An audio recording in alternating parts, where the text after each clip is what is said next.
What's up, fam? It's Tanya, Talk with Tanya. Tanya J LLC. You guys know we do life, we do leadership, we do it unapologetically on purpose. That means every day, y'all.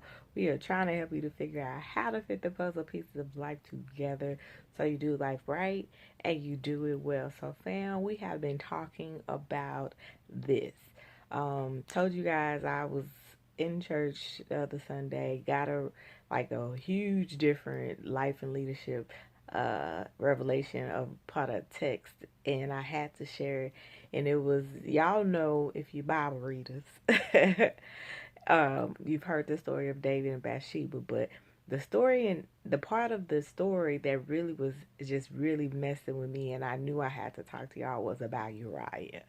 And the fact that Uriah was so much on his post, he was so much on his task, he was so much worrying about serving, he was so much trying to secure the bag, he was so much, trying to make and provide for the family. He was so much just on building the business, on taking care of the family, on being to work on time, on showing up to church on time and serve. It could be so many things you could replace that of what Uriah was doing, but what Uriah was not doing was paying attention to what was going on at home.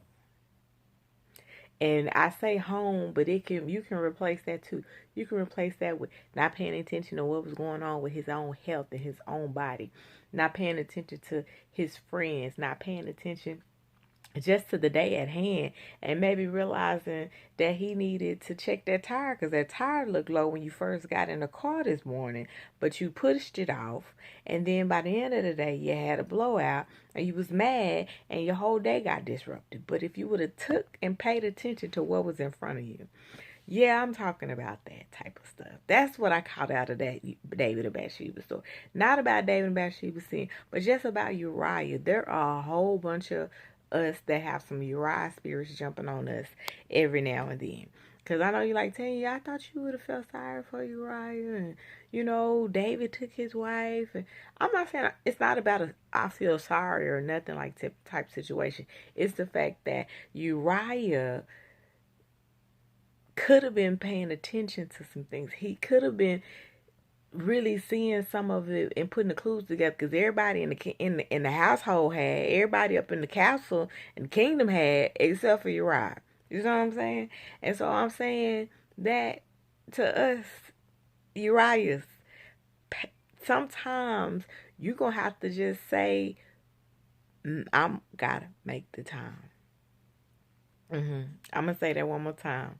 Sometimes you just gonna have to say, I have to make the time, because everybody can make you feel bad for making time for them and they stuff and their agenda.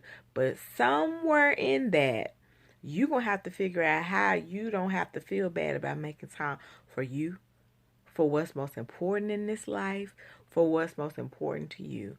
And it ain't always going to be about securing the bag. It ain't always about getting that next award, that next accomplishment. It won't always be about being on time and serving for somebody else. It won't always be about that. Sometimes it will just be about paying attention to what you are responsible for and caring for it. Making the time.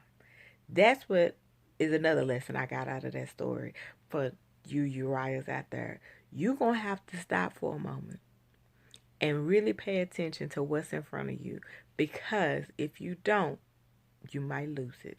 All right? Peace, y'all. If I have not told you guys before, be sure to go to the website. We have revamped it, TanyaJMiller.com, and for sure, check out the Mind Matters package, because it is on sale for a limited time for the book and the journal, $15.